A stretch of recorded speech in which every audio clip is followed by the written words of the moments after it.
I have a great honor of presenting to you Božo Repe, who is a professor of the University of Ljubljana. He has worked extensively on contemporary and history especially, and his works are published in over 16 countries in many different languages. So Professor Repe will talk to us about the Italian-Yugoslav border after the Second World War. Thank you.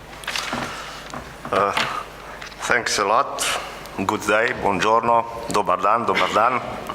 Thanks for this invitation. I will go back now to, real world, not visual. Explaining shortly about Italian-Yugoslav border after Second World War. So from the beginning of 60s on, but also earlier, Yugoslavia differed a great deal from the other Eastern European countries. The difference did not only show in the political system, but also in the personal standard of living, tourism, traveling, shopping abroad, and imitating the Western lifestyle. In addition to that, Slovenia had a specific position within Yugoslavia, bordering to Italy and Austria, and with strong national minorities in those countries. It was Yugoslavia's most developed and pro-West oriented region. This allowed Slovenia, with the exception of the first post-war years, to be constantly in touch with the two countries and to make realistic comparison of the standard of living.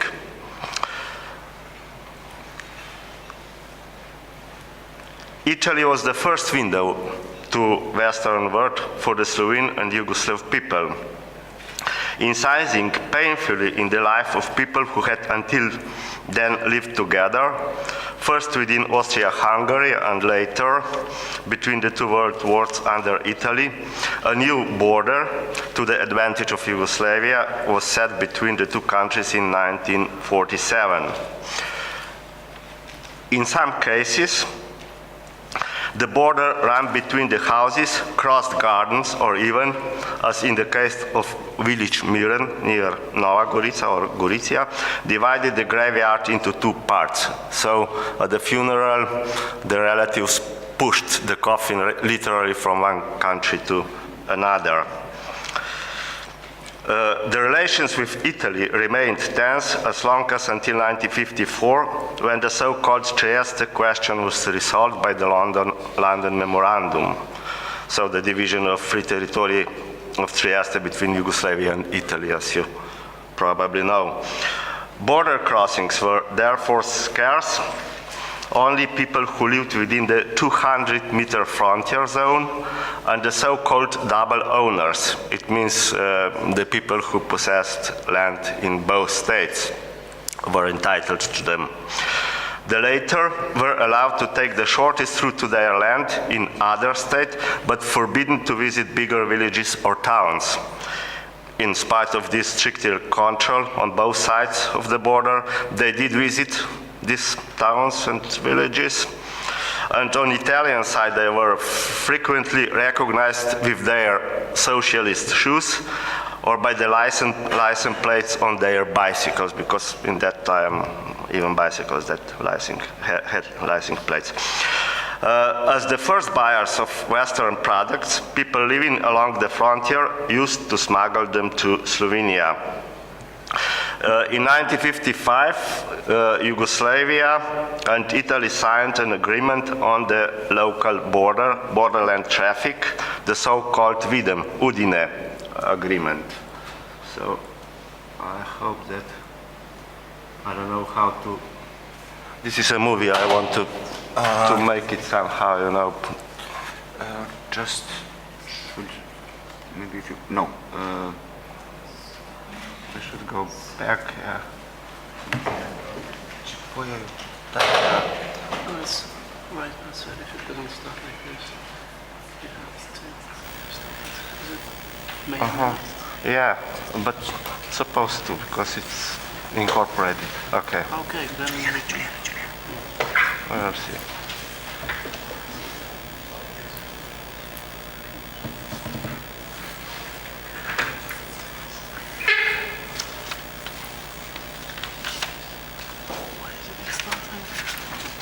No, just go. Just start a presentation. Prehodi po suhem in po morju so res prehodi, ker niso samo na papirju narisani, ampak jih ljudje res Put it a little prehajajo. louder. In to ne kot jočega opuščanja. This, what are you looking at? I will speak, so you just look. It's not necessary you heard the voice.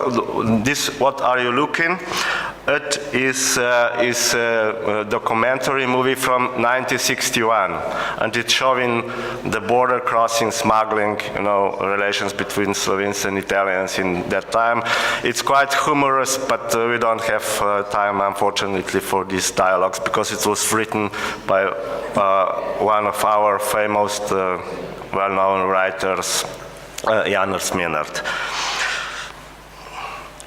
So in 1955, Yugoslavia and Italy signed an agreement on the local border, and the right to crossing the border was expanded to all the population living along the frontier, which resulted in vast increase of border crossing.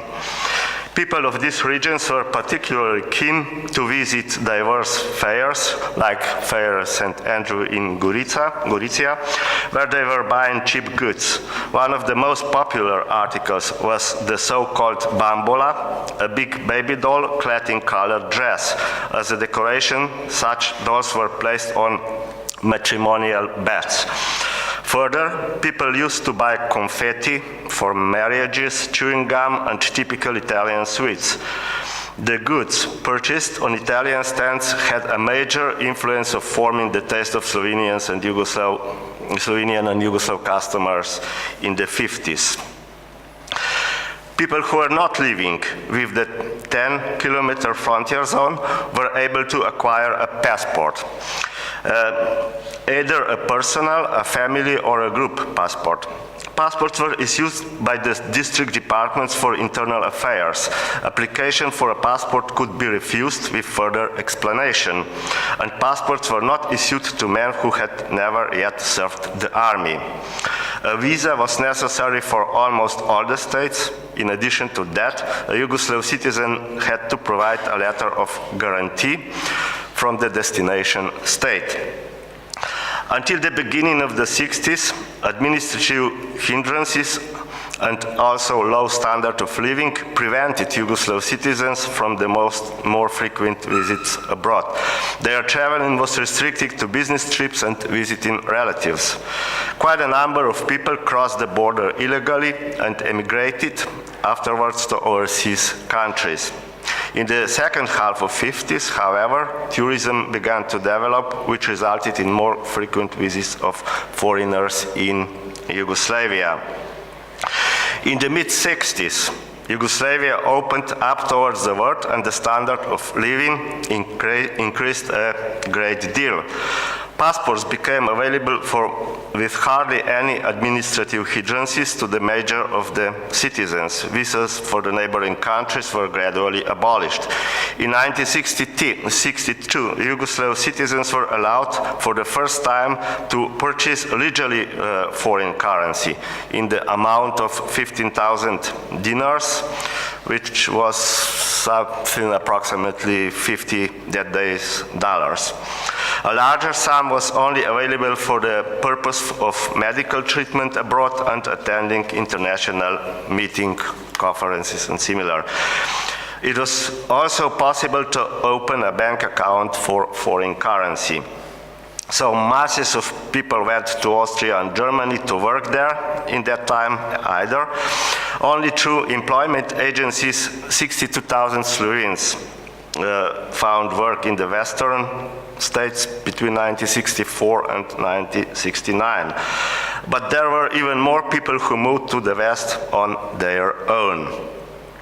For major holidays, they were coming back home and bringing products from the West. The Western shopping trend gradually moved from jeans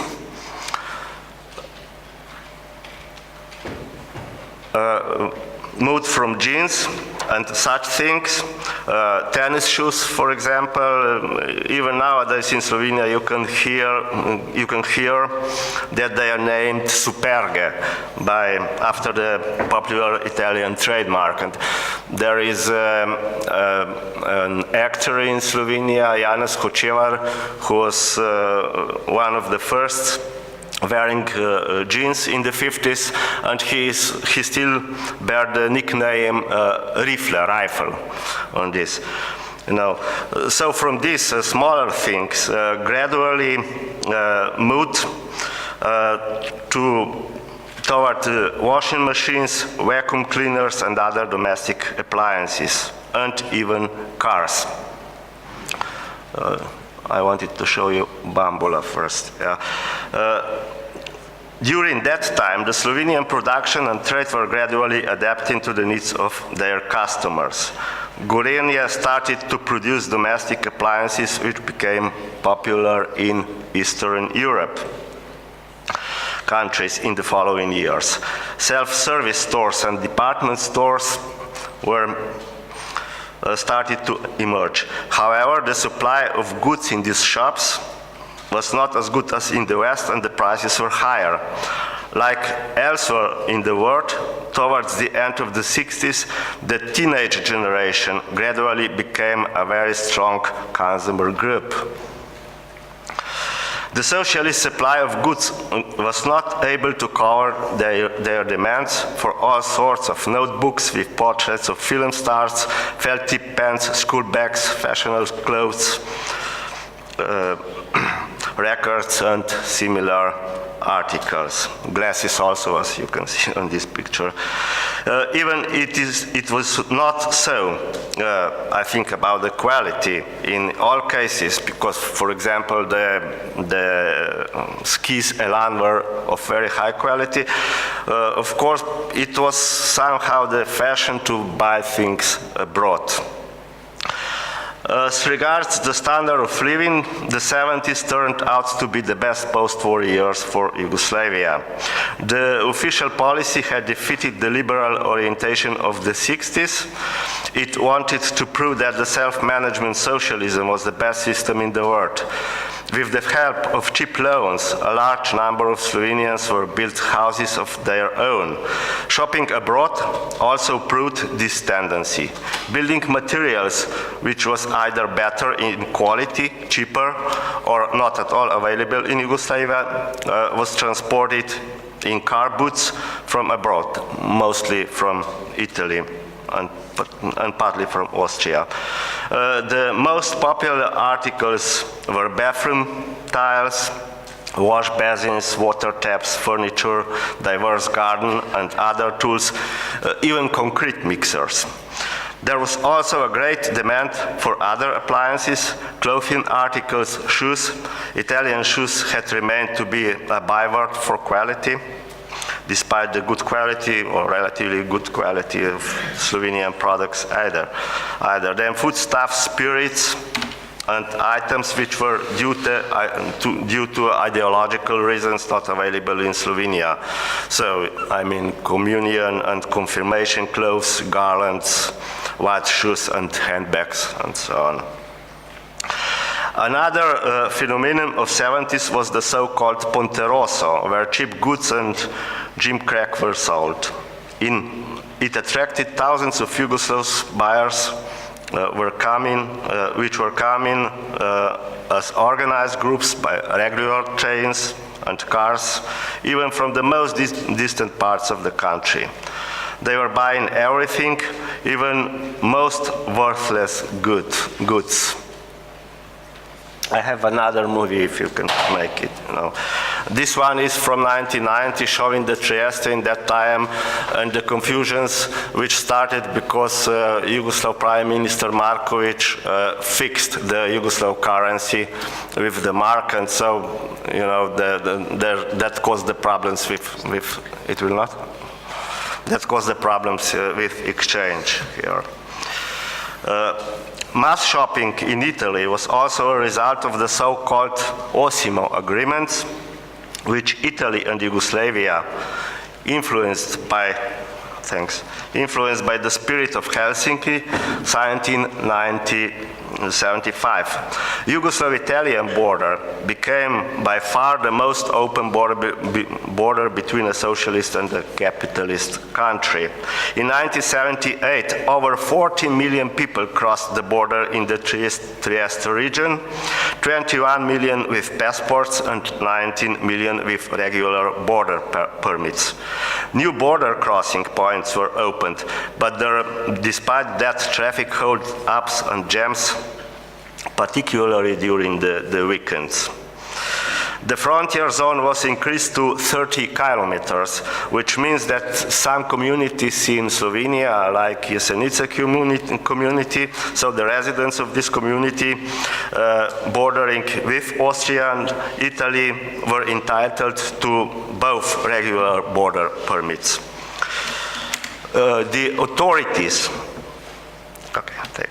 The authorities were not so enthusiastic about shopping abroad because so much money was spent on it.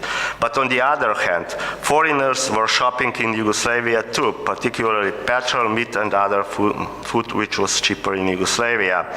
Even more important was the ideological reason, how it is possible that people living under the best system in the world go shopping to Italy. From time to time, therefore, articles criticizing shopping abroad appeared in newspapers, often with the comment that Yugoslav shoppers were being exploited by the capitalist traders.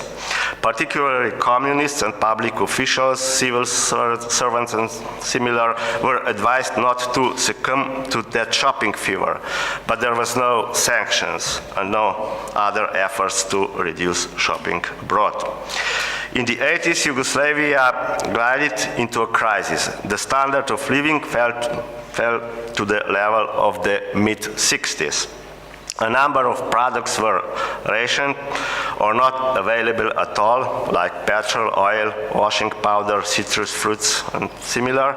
Shopping abroad concentrated, therefore, on buying foodstuff. And anyway, due to the growing inflation rate, which in the middle of 80s grew to hyperinflation, that's the case. Also here, Yugoslav, before the fixed currency, Yugoslav citizens were hardly able to afford to buy anything else. The geographic position of Slovenia allowed its citizens to compensate the shortage by weekly shopping trips abroad. After the crisis, which led to disintegration of Yugoslavia and consequently to independence of Slovenia, shopping abroad gradually normalized. So it became more or less the question of low prices or prestige. So to conclude, border crossing, shopping abroad, and traveling have importantly influenced the lifestyle of Slovene people in the post-war decades. They sharpened their sense of quality and influenced domestic production and trade which made effort to reach the Western standard.